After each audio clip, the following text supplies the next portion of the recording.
You like that? That's something you don't see every day. An opal cactus surrounded by snow. It's actually about a foot deep in snow. This is what this is what about 13 inches of snow looks like in Memphis, Tennessee. Over here we have your typical Rhodes College, you know, as an Amy Cornett Barrett, Supreme Court Justice, Rhodes College alum or students. This is what I think they're about to conduct a luge run for the 2021 Winter Bro Olympics. And here's an icicle. I'm sure if it falls onto a small animal, will impale it to the ground. So sorry for whatever raccoon or cat or small dog decides to sniff around here looking for a place to pee in peace, or to scavenge for nuts or acorns. So yeah, this is a scene which I usually don't witness unless I was in college or graduate school in Rhode Island or Boston. In fact, temperatures here were so low. Temperatures here were down to zero a couple nights ago, and that was pretty. That was so cold that I cussed. I have not been that cold since a fraternal trip to Buffalo. What you can imagine. So yeah, this is at Memphis, is a winter wonderland, and there's my prickly pear cactus right there. You know what? You know where else you can see that? I'm sure in Texas there's a lot of prickly pear cacti covered in snow. Here's the difference. This is Tennessee. In Tennessee, we have something, a public accommodation called the Tennessee Valley Authority. Ever since the Great Depression, we've had sustainable, renewable energy since the Great Depression here in Tennessee, because much of the Tennessee River has been harnessed to run hydroelectric dams. It passes through the state twice, so we're really never really far from a generation point. And even though our electrical grid nationally, of course, Tennessee's part of the national electrical grid, as part of El Paso, Texas, so bless their hearts, they're lucky they're in the good part of Texas. They're not really in Texas, they're really in occupied Chihuahua, but but we talked about that before. It wasn't part of the original territory of Texas. But yeah, so this is what happens when we have a publicly funded, administered, well-regulated utility to generate, and we have Memphis Light Gas and Water, which complains. We complain whatever it has. It's a very effective distributor of TVA electricity, as well as the locally sourced bountiful aquifer. So we are blessed in Tennessee, in Memphis specifically, if you consider the aquifer as well. Texas, not so much. Why does it flood so badly in Houston? Because whatever heavy rain they get does not traverse to adequate drainage systems, because zoning is just not a thing. Everything is done for whatever possible private gain, and there's a big laissez-faire. It's like industrial London, industrial era London, just haphazard, disorganized, and when shit goes bad, shit goes really bad. But anyhow, jeez, I'm going to go back into my house, which you will notice is very warm, actually. Well, you won't notice it, but I'm going to tell you, it's nice and warm in here. I have the temperature set to about 67 or so. It's fine. I'm fine. I'm a red-blooded, warm, hot-blooded Mexican-American, so big deal. And I'm sorry for all the people who had to deal with the Jerry Jones-like mercenary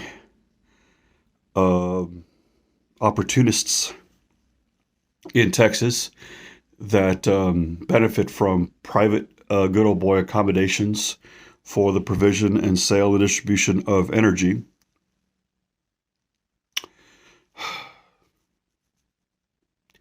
It's a crime. And they howled and said, "Oh, renewable energy, this, it would be, look how bad renewable energy for this. Get out of here." Now the lies are coming down. Ted Cruz had to run away for sure because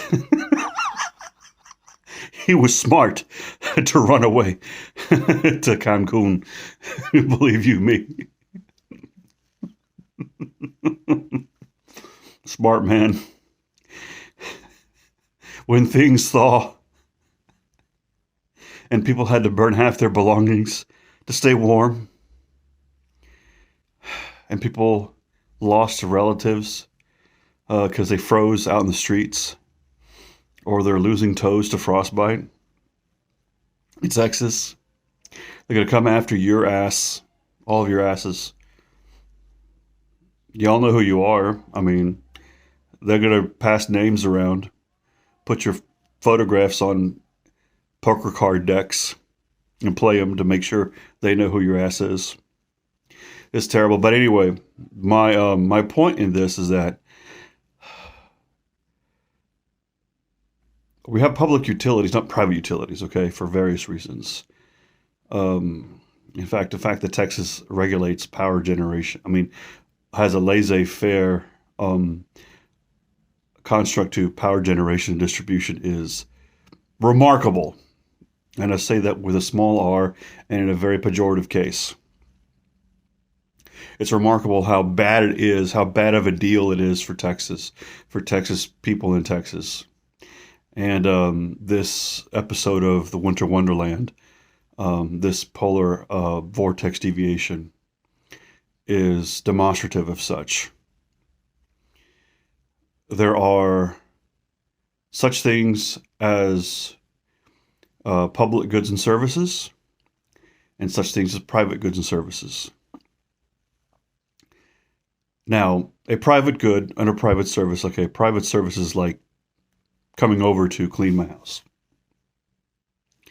A private service is like to go cut my hair.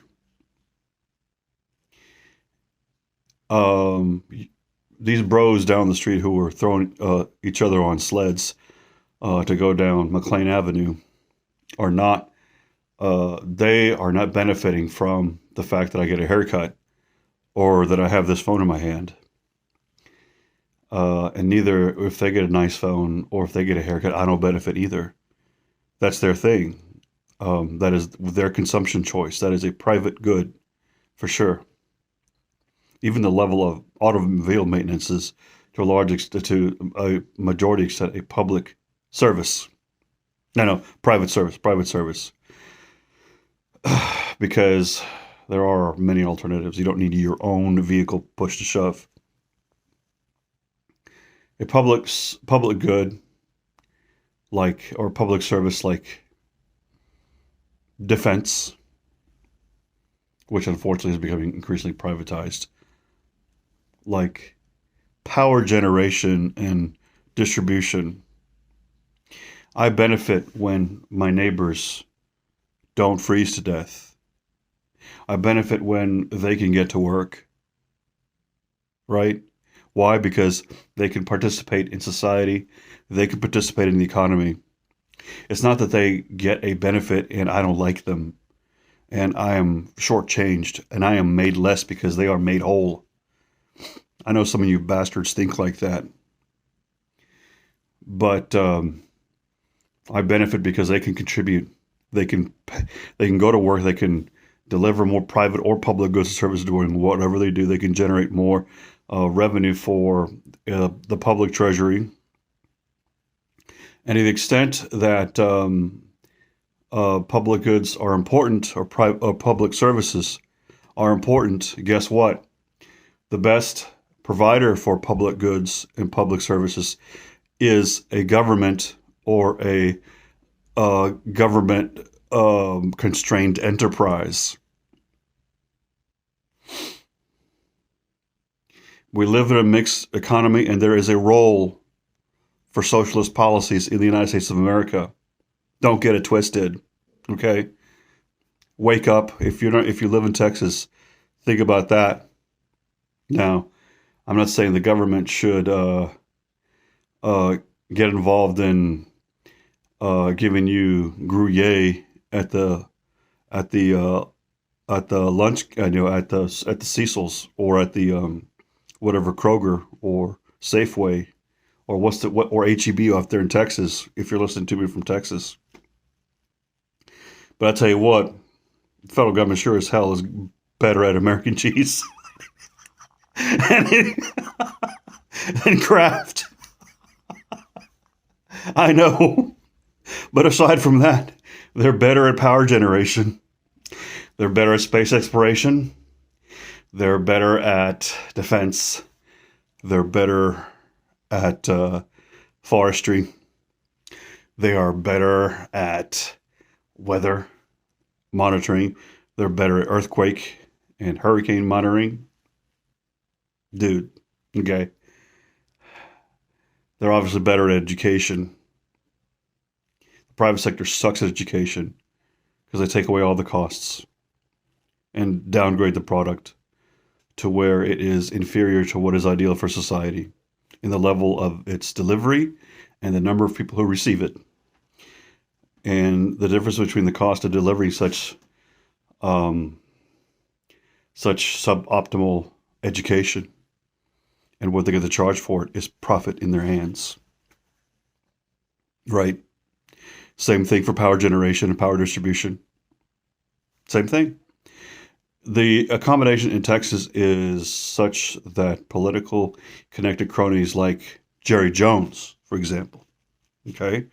Like Jerry Jones gets to make more money off of the fact that he gets to charge in this disorderly crisis is to charge profits along the lines of what people had been charging for insulin up until last year. Don't tell me that insulin isn't a public good. Good comparison, right? Is it the market that determines that insulin is $300 a dose, a monthly dose? No, it's not the market. Necessarily, it's not necessarily the market. It's the negotiating power of the producers. To a lesser extent, but to an appreciable extent still, registering on the dials. We see major employers do the same thing with respect to restricting their ability, restricting unionization efforts, restricting the $15 minimum wage, or fighting against the minimum wage. Anyhow, that's the larger thing. We were shaken into awareness by our winter that the United States has always been best. The economy, the political and social economy, has always been best when there is a mixture of capitalist and socialist policies, whereupon the capitalist policies are the ones that design and produce elective goods, commodities, are directly responsible for a lot of the innovation. But for the efficient and socially desirable delivery of public goods and services, private companies are terrible. They suck unless you're talking about the money that is made off of them. But what you're left with is not enough people getting the good or service, and those that do pay way too much for it, so as to create distortions in the overall economy, basically making all of us poorer at the expense of the rich, and the rich get richer and the poor get poorer. So, how is this defended? This is maintained by the fact that you don't care that people who you don't like don't receive adequate amounts of public goods or services in order to protect themselves from the ravages of life or a episodic crisis like this, and the result of which is poverty and crime and suffering. But if you're into poverty and crime and suffering, well, then I'm not talking to you. I'm not. I can't access your reason. But and I know some of you all believe this. It's one reason why you're attracted to a more conservative ideology, because it harbors what you prefer to see in the United States, like this bastard ex mayor of Colorado City, Texas, who said, "Don't expect a handout from the city government. You're on your own." The fuck is a government for then? Piece of shit. I cuss because these things are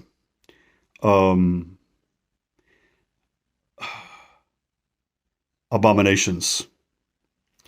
I speak abominably because I speak of abominations. Okay? Don't get it twisted. These are profane realities. Profanity is encapsulates the outrage. But anyway, all right. So what did we learn today? Public goods, private goods, mix of socialist policies and capitalist policies. Okay. So, and when we see private goods, public goods becoming privatized, then we will get disruptions and suffering that are easy to tie back to a change in policy to benefit the few over the many. So we'll see you next time. We're going to talk about this same topic in more detail. And until then, this is Efren Tinoco signing off from his very warm and comfortable and dry apartment in North Memphis, Tennessee. Thank you.